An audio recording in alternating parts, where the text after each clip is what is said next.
Wait, you just mentioned Dexta Daps like it's casual. And you're batting round like our English pals. That's what telling me I'm wearing pajamas. It's like, girl, you don't know fashion. Like, that's Alexandra Wang. Do you get what I mean? So it's like Alexandra Wang. everything me do, them a follow fashion, everything, them a bara.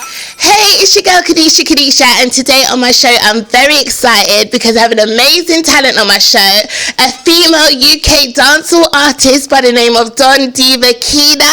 How are you? I'm good. How you doing? Late at night, me want you ring me doorbell. Up in my belly, boy, make me belly swell. You're too fun a ring, but you're not answer them. Any gal I call you, me better than You know what, I want to say thank you so much for coming on my show. Where are you hailing from? Brixton, Southwest London. Okay. Before I go any further, I want to know, how did the name Diva Keda come about? Well, basically, when like I was in school and stuff, I just used to sketch like in my books, like my notebooks, and I just come up with Diva Keda. I used to call myself Lady Fuming, Lady Gangster. So there was loads of little like nicknames I used to call myself, and Don Diva was one of them. Diva being Beyonce's one of my influences, and growing up, Diva was one of my favorite songs by Beyonce. So the definition of a diva being a female version of a hustler, and then a Don, I got it from someone being well respected, you know, someone being in control, know what she wants and always goes for it. And then Keda is the end of my name, which is Makeda. So I took away the M-A and I just put Keda at the end. Okay, so tell me, where are you actually from, heritage wise? Are you Jamaican? Are you? Yeah, so I'm Jamaican and Trinidadian. My mum is Jamaican and my dad is Jamaican Trinidad. Okay. So when did you realise, you know what, I've got a talent in this singing business or music business? When did you realise, you know, I've got talent? When I went to school, really, and like all my classmates was like, you can sing, you should go on X Factor. I remember one day they actually printed me out the application to go on there. So yeah, like every lesson, my friends were like, your voice is so good. Then I started to go to like a Tolia Canty D&B Theatre School where I was like practicing dancing and singing.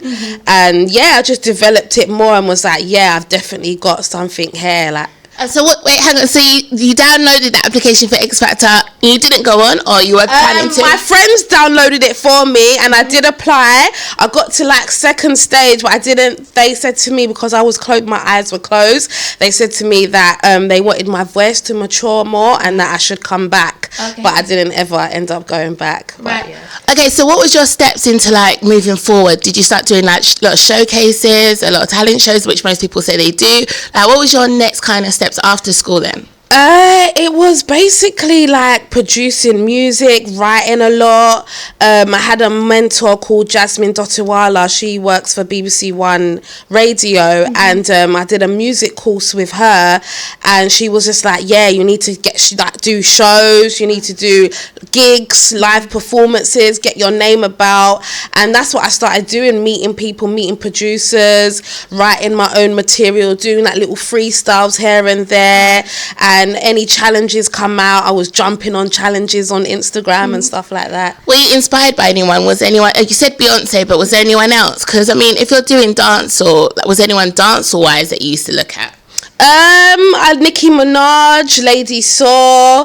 There's quite a few of them really. There is, Okay. So your first single, English Pound, who produced it and how well did it do? Bucky Joe. So that's produced by Bucky Joe, and at first I was just like, yeah, like I want to talk about how my experience, like when I go to Jamaica, what I experience. So that's where the name come about English Pound, because when I go to Jamaica they call me English, and then they say, oh, you're brown and you're batting round like our English pounds. I said, you know what, I'm gonna make a song from this, because I'm just walking down the streets of Jamaica and this is all I'm getting hollered at me. I'm gonna turn this into a song. So yeah, when I got back, went to the studio and recorded it with Bucky Joe, and then I said I have to do the video in Jamaica because that's my inspiration. And it was a big video. So Dexta Daps and a few of his team hooked me up with a videographer from Kingston, and he drove down from Kingston to me in St. Anne's and come and shooted my video for me. So wait, you just mentioned Dexta Daps like it's casual, so do you have a link with him? How did you not know each other? Well, basically when Dexta Dexta came over to the UK, I think it was 2019 or 18, he had a show at the O2 Forum, and me and one of my friends, we went there and we got introduced to him. He liked our energy. We went after party with him. I also met his management, Stumpy and Dexta and stuff. And then, I just kept the link and was like, guys, I'm coming to Jamaica. Do you recommend any videographers and stuff? And they did.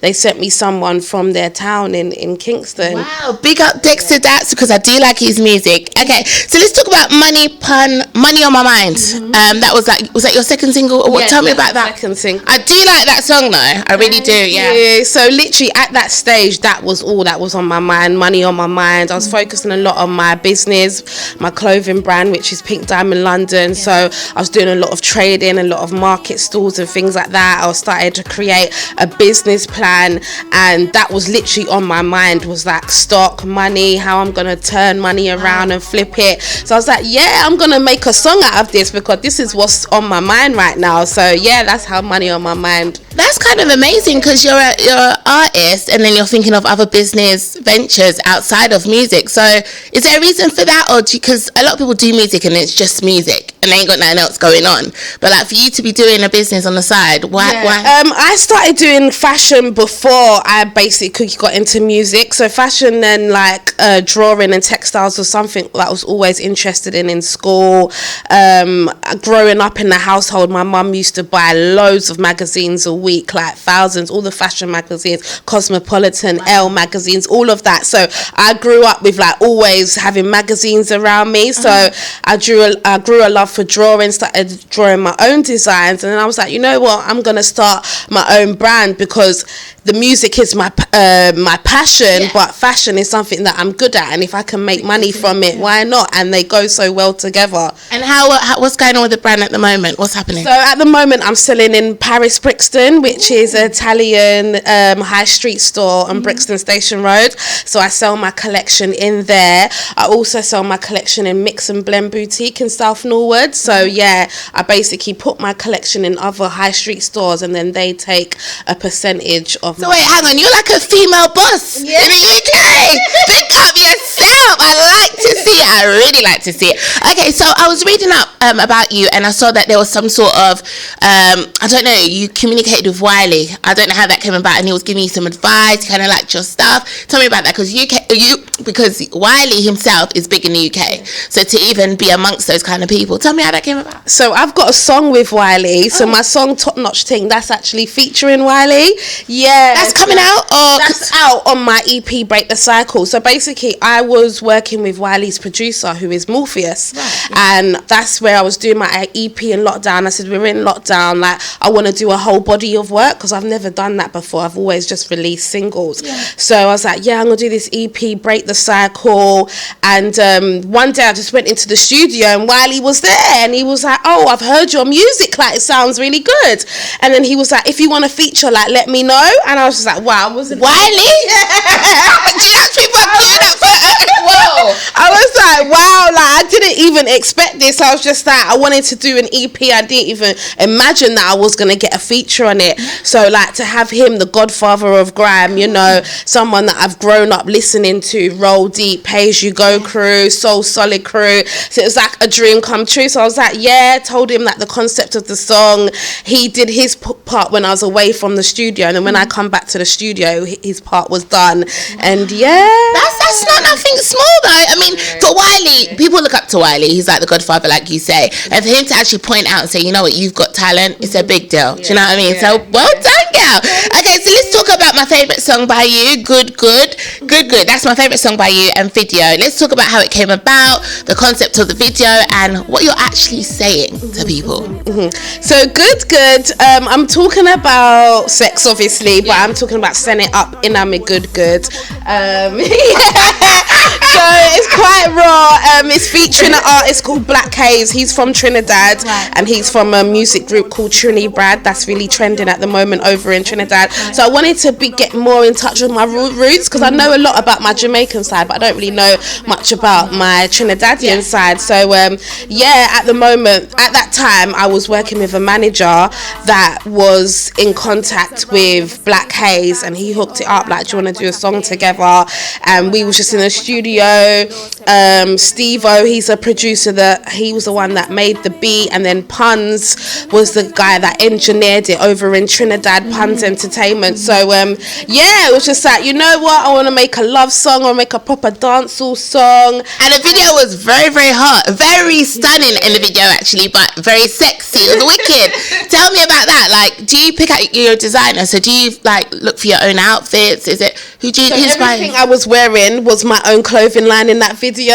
So that was Pink Diamond. Even the artists, all the models were wearing my stuff. So I basically styled everyone in the shoot, and then I'm the artist in the shoot as well. So the dancer Legs from Birmingham, she came down. She's an exotic dancer. She was wearing my clothing. Black Haze, the artist, he had my clothing on. And just everyone, I wanted to get my brand out there. So how can I merge the two together, my clothing brand and my music? And so it took a lot of thought and process, but it was like, let's do it. And it was so fun. It was literally so fun. For someone, you're not even, I don't think you're 30 yet, are you? You're not 30 yet. And you're doing so much. You know what? Pick up yourself, girl. Big up. Okay, so let's talk about Hustle Shuffle. Another good song. Hustle Shuffle, that's one of the songs off the EP that I released in December. So Hustle Shuffle, I did that video. I released that video last year, September. I released a video, and that was to promote that the EP and all of that. So that was just talking about being an all-round performer and being an entrepreneur and a businesswoman, shuffling the hustles all together. So like shuffling, going to studio, making the clothes, producing the clothes. Like how do you hustle and shuffle at the same time? So it's just talking about that really, and all about female empowerment, being a boss. And I was going to say, as much as you are a boss and you're doing so much, do you face any challenges though being in this business? Because you are your own like boss, you kind of maneuver around your own career and do everything yourself kind of thing. Is there any challenges that you're facing? Not being taken seriously, really, not being looked at as equal as maybe a man is looked at in the industry, especially where I rap as well. It's just that they just feel like all women can do is rap about our and it's not. We can rap about other things as well. So it's just basically like just trying to change that stereotype that they've got of female rappers, and just letting people out there know that just because you're a woman doesn't mean you can't do what a man does and make as much money as a man. Exactly. I was speaking to another artist the other day, and she was saying to me, like, even as things just as like going into the studio and the producer just like trying to chat you up and stuff becomes annoying. Do you know what I mean? Like, so these are some of the things that I think some producers need to stop, Okay, so who are you feeling in the UK at the moment? Like UK wise, music wise, who do you another female in the UK? Who are you feeling? There's a lot of people. I like Lady Leisha, I like Nadia Rose. There's a lot of artists that I'm feeling at the moment. Men wise, I'm trying to think StyloG, Baby Sham. Do you want to collab with anyone of those kind of artists that you mentioned? I would love a collab with StyloG. If you're listening, Stylo, hook it up. He just done something major with Stormzy lately. So big up yourself. And how about overseas? Who are some of the artists that you look at, like in Jamaica and stuff, that do dance, or who do you? Beanie Man, Pam Putey. Do you know what? Big up yourself. I love Pam Putey, and she just done the Nicki Minaj remix, I think. Big up, Yes, that's hard. That's hard. I like Pretty. Okay, there's a few of them at the moment that I'm like, they're really doing their thing. Chanel Muir, she's bad as well. Okay, so out of all those artists that you mentioned, I guess I'm going to ask the question, what makes you different to those then? I would say just basically like incorporating my own look into my visual. So obviously I write all my own music as well. All my music I write myself, but just trying to always get my vision into my video shoots. Whatever I put out there, it's like all branded, so it's all me. Yeah. Do you feel like at this point in time though, because do you feel like talent is the only thing needed right now, or do you think it's a bit more than that? Do you feel like people have to be basically, do you feel like women have to kind of be more sexualized? So like less clothing, less whatever to actually get their music heard? Or do you feel like talent is winning in a way, or do you not think so? I do think talent is winning. I do think certain genres you do have to be more sexualized. It depends the type of music that you're doing. But yeah, I do definitely think that it all depends really on what you're doing and what your main focus is. What's the image you're trying to portray, what you're trying to put out there. Okay, so as well as music, fashion, I did see something recent, regarding you. On TikTok, it's going viral. You're causing a bit of a stir, like, first of all, tell me what caused this, because I don't know if you've seen Don Diva's TikTok, but people have a lot to say. What caused it? What happened? Is it the suit, the black suit? The nice suit. So basically, I went to Pac-Man TV's 30th birthday party. I was running late like a diva, so I missed the dinner and the dance, but I went to his mansion after party, and I just put up literally when I was in the party, everyone was like, "You're drip, you look drippy, whatever." So I basically just put up a TikTok of the night saying I was the drippiest girl in the party. Everyone's jumping down my throat. It's like, you look like her auntie, mum, go home. You're partying with like 18s and 16-year-olds. These times it's a 30th birthday party that I've been invited to. Obviously Pac-Man's big in the industry. He works with all different ages. So it's like, does it matter about your age? Like, it doesn't really matter. So like people tell me I'm wearing pajamas. It's like, girl, you don't know fashion. Like, that's Alexandra Wang. Do you get what I mean? So it's like Alexandra Wang, yes. So it's just like, it was a lot. It's just like, these people don't even know you. Like, these people don't even know you, and they're just jumping down your throat saying there's 3 people in the party, you're sharing one bottle. Like, I'm really gonna go around and show every single drink. How do you feel about those negative comments though? How do you feel about it? I just feel like some people are just bored. I just feel like some people are just bored and they don't actually know the situation, but they jump to conclusions and make their own perception of what they see. And it's like, darling, if you ever knew, you are completely wrong, kind of thing. What I actually admired, to be honest, when I did have my little look, because I'm nosy too, you know. So I was kind of shocked because you didn't remove the post. Like, you've kept the post on, and then, like, that's really huge, because for me, I might be like, oh my God, nah, let me delete. But why have you kept the post on? I kept the post on because as being a public figure, being a celebrity and an artist, this is what comes of it. You're not going to be everyone's cup of tea. Not everyone's going to like your style or like what you portray or like what you think, but you still have to stand up for your beliefs and stand up and be true to yourself, and don't let anyone's opinion affect you or affect what you're doing in life, because who are they? Do you get what I mean? They don't know you. They haven't reached you to where you are today. So that's the kind of mindset that I've got. Like, I've come too far to let anybody, any little 16, 8-year-old tell me that opinion affect me. So you have to be really tough skinned, really strong minded in this industry, because it can get to you. Like, these people are really horrible and cruel out there. And I couldn't believe it. You know, you was giving it back to if you ain't got thick skin, it's like, no, they will tear you down. But it's like, I know my roots, I know where I come from, kind of thing, and I know myself. So people can say what they want. I know the truth, so that's why I keep it up there, because it's like, okay. Where do you feel your most support comes from though? Is that outsiders, insiders, family? Where's your support network coming from? Outsiders, like complete strangers. A lot of people just DM me on my Instagram. I get a lot of work, a lot of bookings through my Instagram and stuff like that. And they're just like, you know what? I love the look of your page. I love what you're doing right now. And and it's just people that don't even know me. I have my solid friends that always tell me, you know what? I knew you was going to do it. You always had the passion from back then, and I'm so happy for you.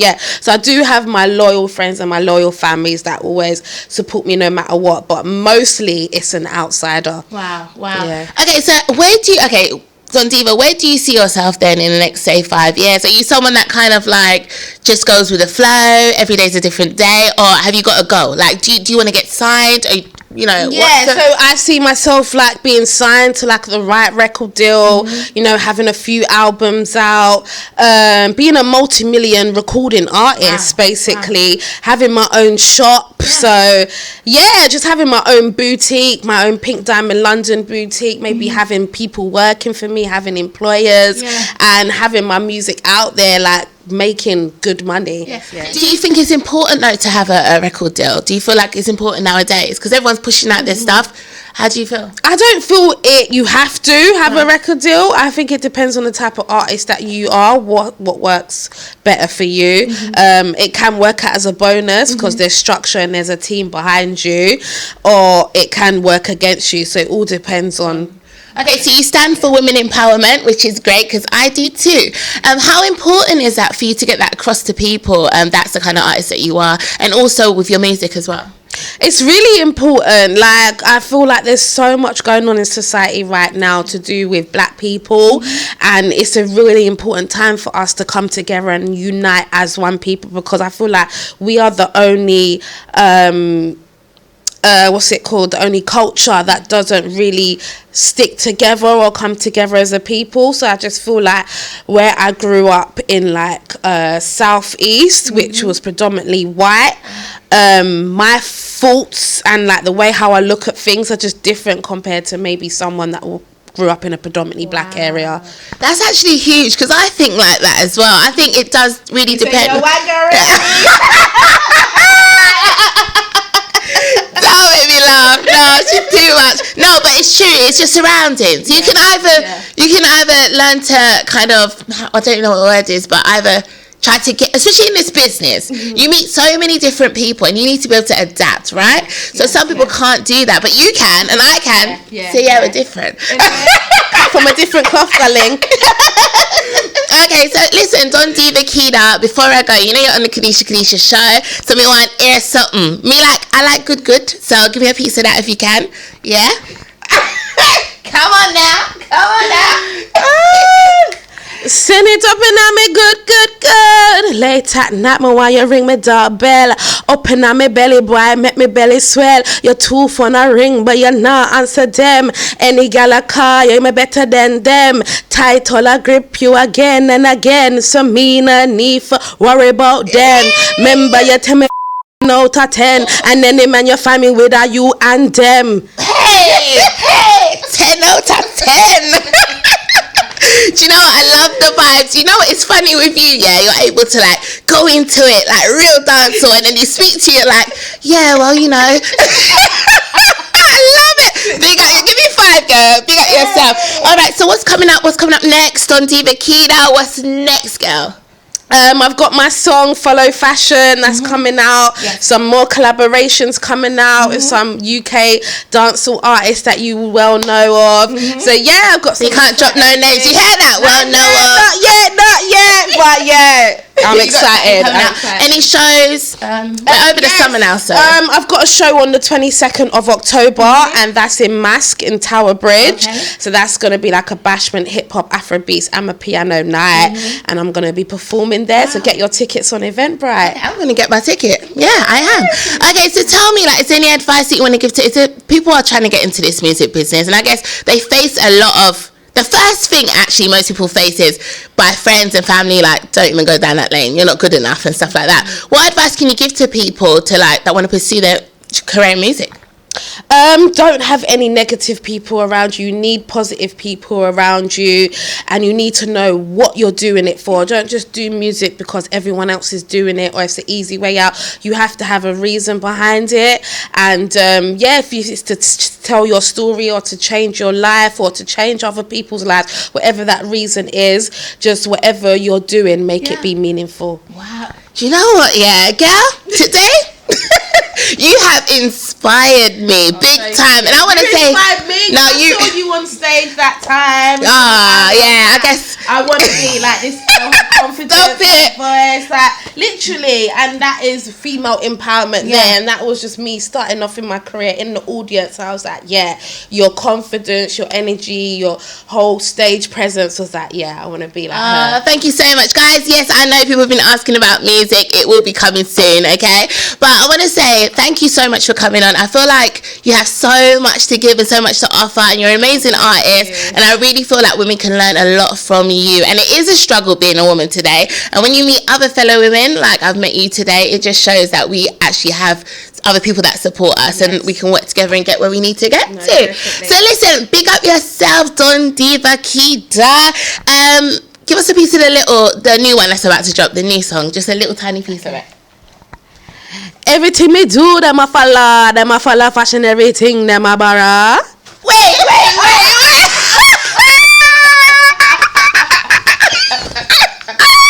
Why? No, that's my new thing now. Everything they do, them a follow. Do you know, I've had so much fun today. Do you know what? Pick up yourself. Let me know where we can all find you, your socials, your YouTube, whatever it is, girl. Let us know. So I go by the name of Don Diva Keda, and that is DonDivakeda, and that is on YouTube, Instagram, TikTok, Twitter. You know where you can find your girl. Snapchat, it's MackeyD21, MackeyDee21. And anything you want to say to your haters, girl? Watch this space. Do you know what, guys? Thank you so much for tuning in. I'm your girl, Kadisha. You've been watching the Kadisha show. We're out. Bye. You don't know my eyes up the one them called Kadisha. Big up Kadisha. Yo, if you know say create and represent Kadisha, big up right. I was watching the area that I said big up Kadisha. When she nice and so she go on. You're my friend. I'm long time. Yeah. We're showing be from BBC Radio, One Extra. And I got my friend up here today. Kadisha. Same one I said, big up yourself, anytime. This is David Rodigan, and you're listening to the Kadisha Show. When it's Christopher Ellis, tune into the Kadisha Show, you get me? Kadisha, it's the Kadisha Show. Them fi know, hey, it's the angel again. Yeah.